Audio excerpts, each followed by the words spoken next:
Now that you've got the camera installed, it's time to set it up.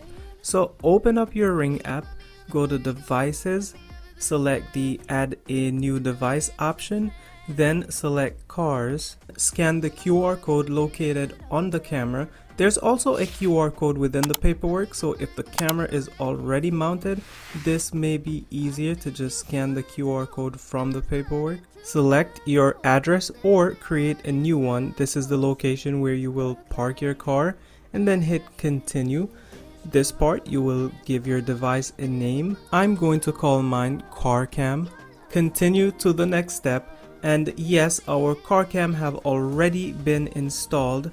For this next part, make sure your car is parked close to your home Wi-Fi network, somewhere where you have very strong signal strength, or somewhere where you have very good cellular connection.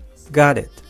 Start your vehicle, wait for CarCam to enter setup mode, select the light is pulsing option, select join to join the Ring setup network. Next, locate your Wi-Fi and enter the credentials. You will receive some tips about your CarCam, and you may also receive a update.